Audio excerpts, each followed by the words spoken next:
You're listening to the Jan Price Show, all about movies. And today, my guest is writer-director Brian Petsos. And we're talking about his new movie called Big Gold Brick. And I welcome to the show, Brian. Welcome to the show. Thank you so much for having me, Jan. Oh, it's my pleasure. I loved this movie. Oh, thank you. Love this movie. It was just a trip. It's a trip. I appreciate that so much. Thank you. Oh, you're so welcome. And I and I say that really honestly to you, because I don't like every movie that I, see that I have to talk about. Sometimes some are better than others, but when I do love a movie, I really like to let the director know. So our audience knows. I mean, this is just a fun movie. So our audience knows. Why don't you tell us what the plot of this film is? Okay, I'll try to do that as simply as I can. I know it's going to be Emory hard. Cohen plays a fledgling writer named Samuel, and he is hit by a car driven by mysterious Mr. Floyd, played by Andy Garcia, and he does not die, but he does suffer a head injury. And in the process of recuperating, Andy's character approaches him with the idea of writing his biography. And he suggests that young Samuel move in with his family so they can sort of better work together. From that point, chaos ensues and hopefully hilarity. That's the idea, at least. Yes, there is a lot of hilarity. I was wishing I was watching this in a movie theater with an audience. Yeah, I just saw it last night here in Chicago at a private screening in a beautiful theater, and I hadn't seen it in a theater since I was finishing the film in Toronto at our post facility.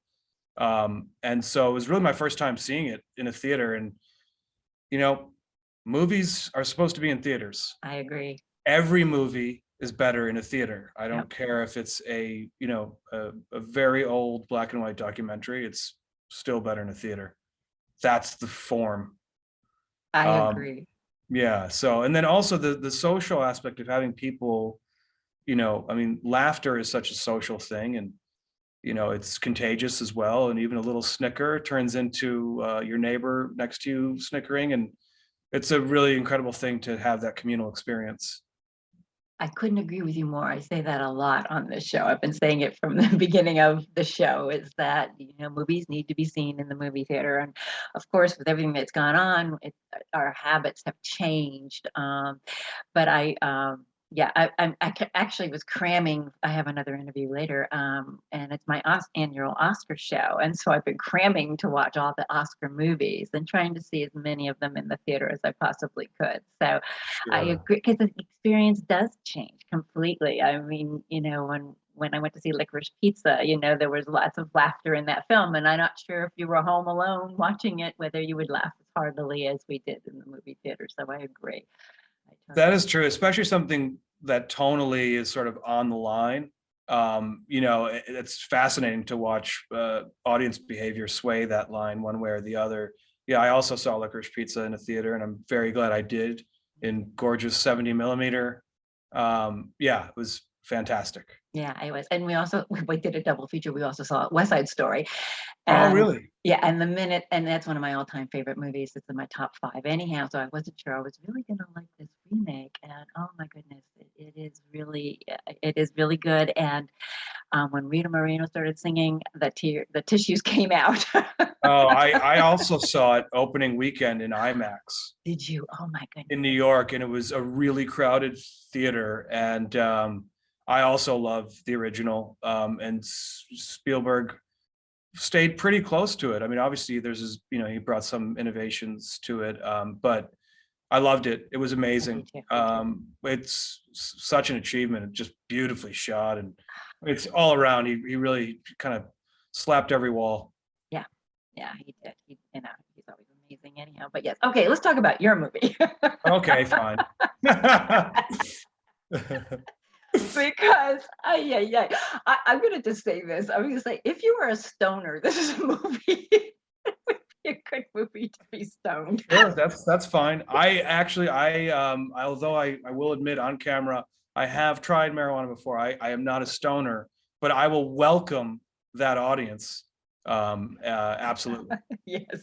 I mean, it is a trip. It is a trip. So you wrote this as well as directed it. I want to know where you came up with this idea. I mean, it is start to finish. It's just a fun, all the characters, all the actors, and we'll get into all of them. But where did this idea germinate from? Sure. And you know, I hate to take our chuckle button and press it so that it's off, but the circumstances that actually sort of led to me writing this are a little more sour. Someone pretty close to me suffered a traumatic brain injury. And this person is now fine. I have to say, for the record, they're absolutely fine now. But the process of recovering from that was incredibly difficult. And, you know, on one hand, hallucinations, on the other, incredible depression. And of course, I said, well, here's a seed for a dark comedy. And I really, I saw a ton of possibility to sort of project a lot of my own stuff into that kind of vessel as well. And so, you know, as much as there's a bunch of funny moments, I feel, and a few other people have told me, it still is personal in a way. And you know, there is an authenticity, at least from my standpoint, I think. But ultimately, I you know, I consider it more a comedy than it is anything else, and so I'm very aware of that and want it to function properly that way. You know. I was going to say, you know, what genre would you put this in? I'm certainly a comedy, but it's more than you know, it's more than that. That is true, and you know, that's obviously for people who like to box things up and ship them off into the other, you know, into the rest of the pile. That is, you know, a conundrum for people. To me, I look at it as a strength. And I say comedy because if I had to plot out, you know, what it is more than anything else, it probably is. But of course, it's much more than that. But I don't, you know, my process as a writer it isn't me saying, let me try to jam 30 genres into a screenplay. I really I have a very crystalline idea of what I want to do with the film. And I want to be true to the film. I want the film to sort of dictate to me the way it has to play itself out. So there is a logic to me, very clear. As much as the film is kind of crazy, there's a very clear logic as a writer that I'm following in order to have the thing ultimately bear fruit. Well, it's also a deeply spiritual movie, I felt. Well, you know, people ask me what it's about, and I say that's impossible to say. But if you had to get me to say what it's about, I say it's about faith and family. I'm not religious, and I don't mean religious faith, but I mean faith in the sense of having something to believe in, anything to believe in, and that was part of the exercise for me. And then the family part is you know, the way that we sort of assemble a family, and the need for connection. And so that's and I don't want to get too serious about it, but that's a very real kind of underpinning to me. Oh, it is. No, yeah, totally, 100%. Yeah. All right, let's talk about the casting in this film. Andy Garcia. He's so good, and well, I love him anyhow, but he is so good in this. And Emory Cohen, talk about that. Talk about their pairing, how you cast it, their chemistry. Did you do a chemistry test? I know that they usually do chemistry tests, you know, for man and women. Did you do it for a man and man? You know, you'll laugh, Jen, or maybe you won't laugh, but I formerly was an actor. And one of the things, as an actor who doesn't have a huge career, your job is to audition, and you go and you audition all the time professionally. And I hated auditioning. I detested it. It always felt like a crime had been committed against me every single time I left an audition. So I don't want to be a part of auditions at all. I, you know, find actors I like and I ask them, if I beg them to do my stuff. And that's pretty much it. So there was no chemistry test at all. And honestly, in a situation, if I felt that that needed to happen for a particular film, I would absolutely do that. At least have two people talk or have a conversation. But for this, these two people are supposed to be they're very different people from very different worlds that end up literally colliding together. So I was fine with them not meeting at all or talking. So we all met, so those two met on set. Yeah, but Andy and Emory both, they sort of, the genesis of the two of them, their involvement is that I loved both of them as performers. And, you put Andy Garcia and Emory Cohen on a list and you pray. And then you're on the phone with Andy Garcia one day and he's talking about your crazy screenplay, quote unquote. And so it's that kind of a dream, I guess, does come true. And so that's what happened. I mean, Andy is someone who I like worshipped as a kid. He's just incredible. Emory as well. And I've said this, I knew Emory's work prior to Brooklyn, but when I saw him in Brooklyn, I fell in love. I was like, I have to work with this guy someday. And, I remember our first time meeting, we walked around New York City for about an hour talking. It's a very similar thing to when I first met Oscar Isaac, where I just, you feel like you've known each other for a long time right away. And like we should hang out, we should do stuff together. And that's kind of the way it went with Emory. Yeah, you have Oscar Isaac in this film, and he and Kristen Wiig are producers on this film. So let's talk about that. How did you connect with them? And they produced one of your earlier films too. That's exactly the thing. And Oscar was in that too. Yes. So we did a short film called Lightning Face. And that was sort of, it was kind of a companion piece to the screenplay in that I had done a short film with Oscar called Ticky Tacky. And I wanted to sort of step it up for the next short film. And I wanted to bring in the use of visual effects. And I wanted to really kind of expand the palette for this short film because I was writing the script for Big Gold Brick at the time. And I knew that, I'm also a producer and I knew I'm going to go and ask people for a bunch of money. I want them to have the confidence that I can execute what I'm writing. And so Kristen was involved with Lightning Face. And in that these two things, the Lightning Face short and the Big Gold Brick feature, although they're not exactly related, but in terms of like a business proposition, they were, we sort of carried the whole circus over into the feature. And so that's kind of how that worked. So yeah, they're both incredible talents. They've been huge supporters of mine and I'm endlessly thankful to both of them. Well, how blessed are you to have them be big supporters? Again, maybe I should be religious. Darn it. Well, I'm with you. I'm spiritual, but not religious. I say the same thing. I say the exact same thing. Yeah.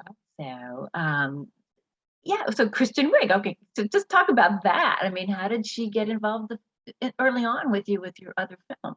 Yeah, well, Kristen and I meet her, and how do you, it's like, how do you meet Kristen Wiig and ask her to become a producer on your film? Yeah, well, sure. Kristen and I have actually known each other for a long time, and so that's just sometimes you just know people kind of a thing. Mm-hmm. But yeah, and then kind of Oscar, I was in Chicago for ages, and I moved to New York a little over 10 years ago now, and New York is actually, it's a small town as big as it is. Yes, I used to live in New York.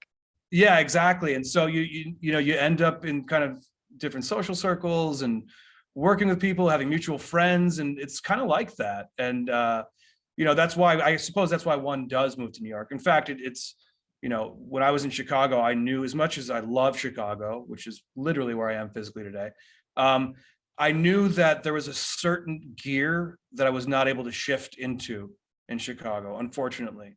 And so that's why I went to New York. And I think if you are trying to do cool stuff and you persevere in New York, it can pay you back a little bit. I agree. I agree. I studied acting in New York a long time ago. I said that over and over again on this show too. So I understand you're played as an actor and not liking to do auditions. Oh, so there you too. go. Yes, absolutely. Absolutely. But I segued into this. I didn't. I realized I really wasn't passionate about acting. I think you have to be passionate about whatever it is that you do. And I also didn't think I was very good. So there you go. Well, I'm sure you were terrific. Don't let anyone tell you any different.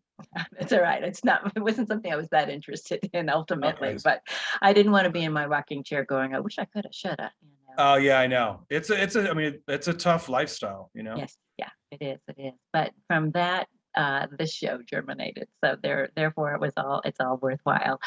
You never know where things are going to lead you. So, That is true. That is so true.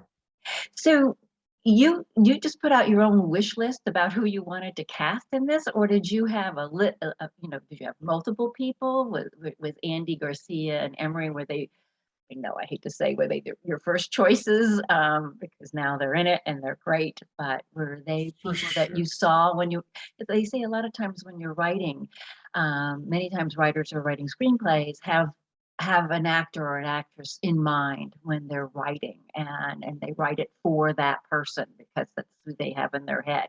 Is that how you write? Is that how this I process tend works? I tend to I tend to not want to focus too much on a specific person when I'm writing. Um, Not only because I know my hopes could be dashed when I ultimately try to cast, but I just feel like I really want to have the character be the character. And in a weird way, I'm thinking about myself as all the characters, regardless of gender. I know that may seem strange, but um, so the characters sort of are their own thing. And then, if I can just speak practically about the process of, financing and casting, it's what happens is your script goes to an agency, and you end up sort of talking to agents about cast initially. And so it is sort of a cohesive process with fundraising, financing, and cast. Those things kind of happen in kind of parallel. Um, and so with Andy and Emory at the time was at CAA. Andy is still at CAA, and CAA, even though I was at ICM at the time, which Megan and Lucy were at ICM, CAA was really helpful. And yeah, I mean, I don't have like a first choice kind of a thing. I do have names on a list, but I kind of love them all. And so the organic process of people just sort of coming to the project is one that I kind of let happen. And it didn't take too long to get the movie cast, I guess, relatively speaking. And of course, Oscar was attached first. And I think that really helped a lot with kind of a vouching for, so to speak, and getting a certain amount of respect when the script was circulating. And as I said, it's next thing you know, you're on the phone. It's Andy Garcia calling you, and you kind of are trembling. I can imagine. I can imagine.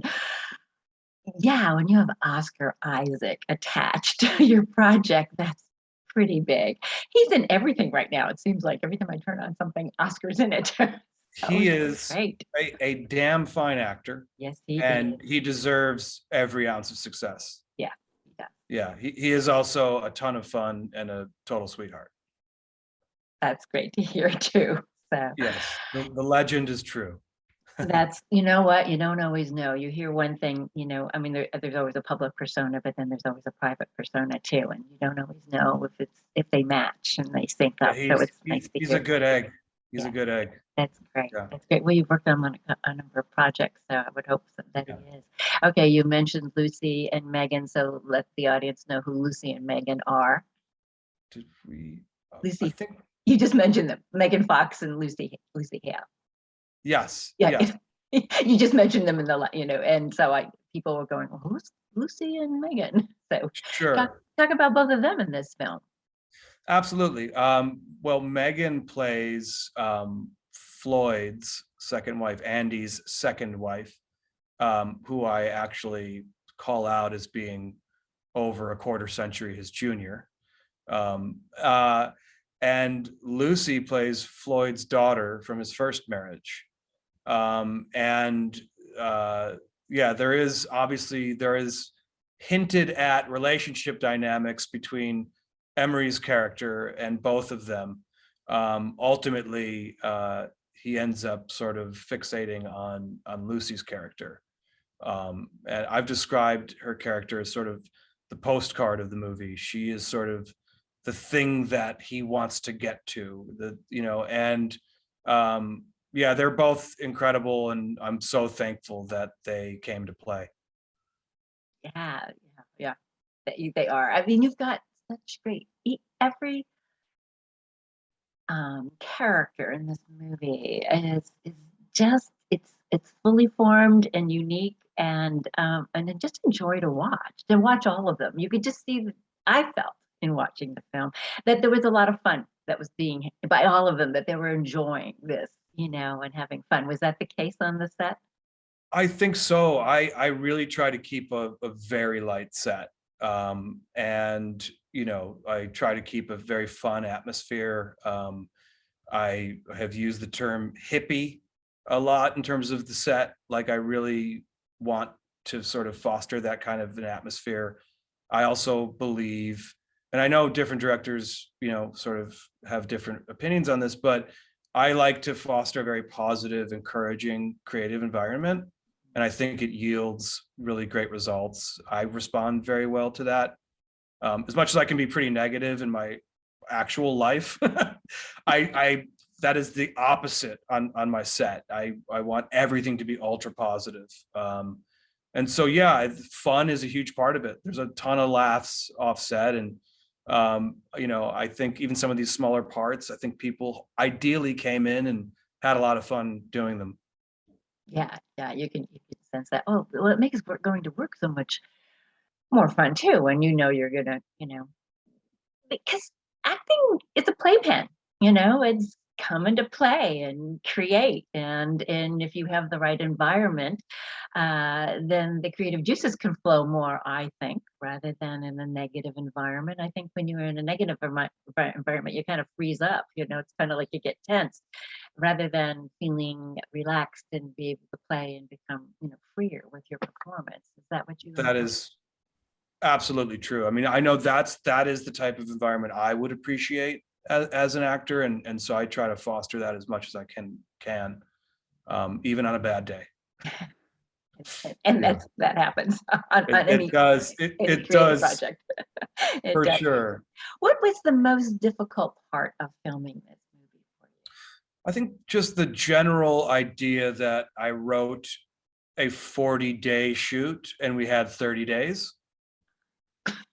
And so how do you make 40 days squeeze into a 30-day sausage? Mm-hmm. And the answer is me being sick for a full month after we wrapped. Kidding. You didn't get COVID, did you? No, I didn't. This movie was sort of split in half by COVID. So we got out before and then had to deal with it in the finishing process. Okay, so you filmed it before COVID hit, Yes. And then and then COVID COVID hit hit while we were, yeah. And it editing. really, as terrible as it was for everyone, it was, to speak selfishly, it was also terrible for the film. It was, yeah, COVID has been a nightmare. But we land on our feet, and the movie is coming out, and there was a while where I didn't think it would come out in theaters. I thought we would end up strictly digital, and it is coming out in theaters, and I'm very fortunate. Talk about that. Where can people see this? Where can people find the film? Sure. So it will be coming out in theaters, digitally, and on demand on Friday, the 25th of February, 2022. Very good. Excellent. Well, I do hope everybody seeks out Big Gold Brick because it is fun. You're going to have fun. It's a fun evening. And not only is it just fun, there's depth to it. So it's not just like this fun ride. There's a lot to this film. It's got lots of wonderful layers and it goes in some interesting directions, but there is a message. There are multiple messages, actually. I think there's multiple messages in it. Oh, Brian, I appreciate you saying that, Jan. well, welcome. It's the truth. It's the truth. Brian, thank you so much for being on the show. It's been a joy having you here, and I look forward to having you back with your next film. And I just wish you much, much success with Big Gold Brick. Everybody seek it out.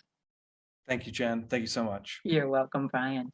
If you have missed any of the Jan Price shows all about movies, you can go to my website, thejanpriceshow.com, where all the shows are archived. You can also listen to us wherever you listen to your favorite podcast, the iHeart Podcast Network, Apple Play, Spotify, Google Play, etc. We're everywhere. Also, go to our YouTube channel and subscribe and like us when you're there. And you can follow us on Twitter and Instagram at The Jan Price Show. Thank you all for listening.